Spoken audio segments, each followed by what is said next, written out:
Hey guys, today I'm going to be showing y'all how I make my own crawdad traps. You're going to need some hardware cloth. I buy the 24-inch by 10-foot long with 1/4-inch holes. You'll need some dikes and a couple of packages of some small zip ties. So the first thing you're going to want to do is try to figure out what size trap you need. Consider the depth of water that you're going to be putting your crawdad traps in. We're using just a little bit of this wire because the holes that we're putting these crawdad traps in are relatively shallow, so I don't need a very big trap.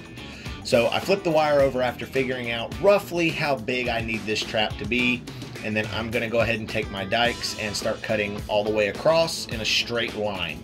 You can also do this with a grinder and a cutoff wheel, but considering we're trying to do this cheap and easy, let's just use the dikes.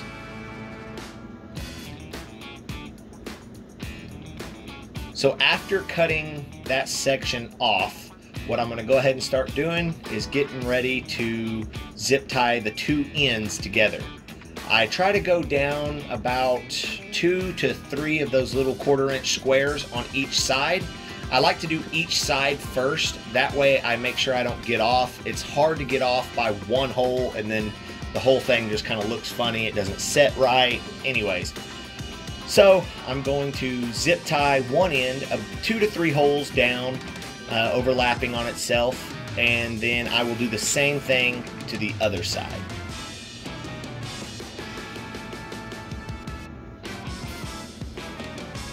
And then I'll go to the middle, kind of pressing it all together, making sure everything's fitting right. And after making sure I'm the same number of holes down in the middle that I am on both sides, I will run a zip tie through there and zip tie that down. From here, I will literally just go onto each side a couple of times. On this small of a trap, it doesn't have to be super tight. This trap isn't going to be holding up very much weight. So every 2 inches or so, give or take, is plenty for what we're trying to catch. For this trap, all we're trying to catch is some good bait. We're not looking for any monsters or anything like that. So now we're going to snip off all the edges, or off all the ends of those zip ties, pick up our mess, and we're going to pull back out our spool of hardware cloth. I'm cutting off the edges I'm cutting off the pieces rather, that I'm going to be using for the back side of my trap and the cone. So what I'm doing is I'm cutting off enough that I know it's going to be plenty big enough. I would rather cut off more and need less rather than to cut off less and need more. So as you can see here, I'm taking that and then I'm going to fold it in half. After folding it in half, I'm going to snip off the end right there where I creased it so that I will come out with 2 pieces. Guys, it's a good thing to note right here especially, that wire gets super sharp like needles. I would recommend wearing gloves if you don't want to get poked, scratched, or anything like that, because it's very easy to do. It's very easy to get poked, and you'll see blood if you're not careful. So we got our 2 pieces here. Now it's time to make the cone of the trap. So literally, I'm just rolling it up, kind of like an ice cream cone, like when you go to Brahms and you get the delicious ice cream and it comes in that amazing waffle cone. Yeah. So anyways, I stuck it in there and I see that it's a little too narrow, so I want to make it a little bit bigger and see how it fits. Although it's going to fit right there, it was too long. The cone went too far into the trap for what I like. So literally what I'm going to end up doing here is cutting that square, not quite in half, more like I'm going to be cutting off a 1/4 of it so that it is more square instead of rectangular. That will help me reach the desired length that I need for the cone to go into the trap.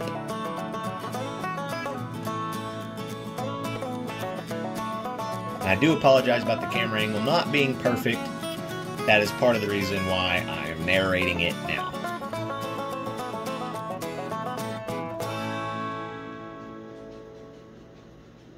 My buddy Tim swung by to see what I was doing. It was nice of him to swing by and give me some company. So now what I'm doing is I'm putting the cone in there to kind of get a general idea of how big it needs to be, and that looks pretty good.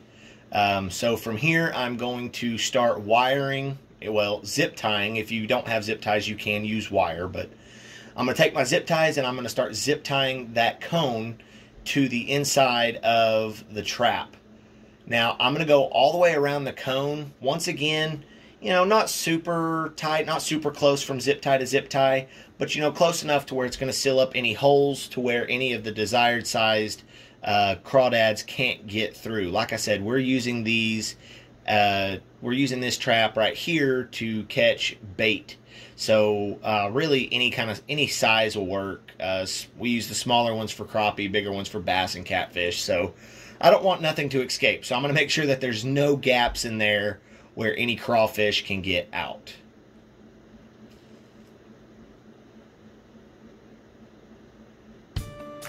After making sure that there is no gaps, I'm going to go ahead and cut off all the extra length of the zip ties. And then I'm going to cut off the excess of wire from the cone. And then I will take whatever's left poking up, because that will poke you very easily. And I'm going to fold them over the edge of the trap so that hopefully next time I reach down for it, it won't poke me.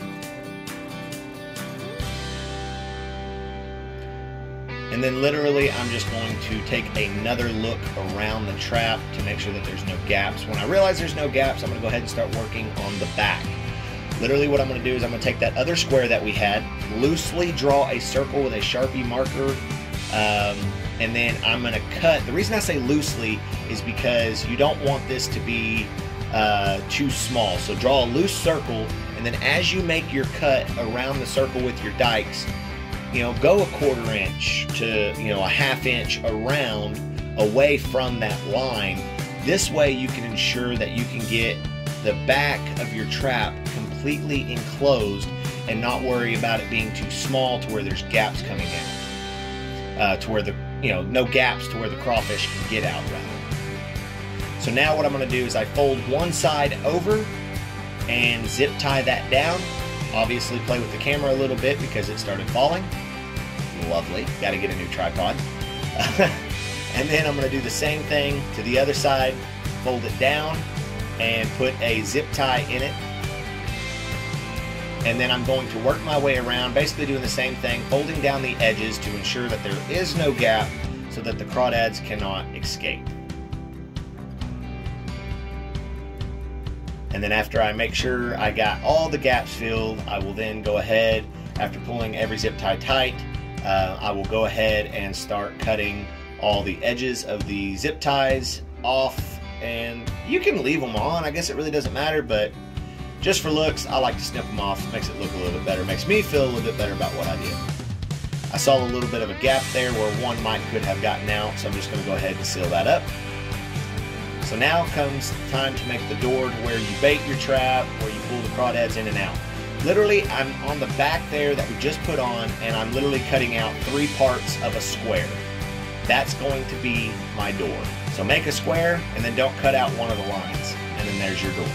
That's how I make my crawdad traps.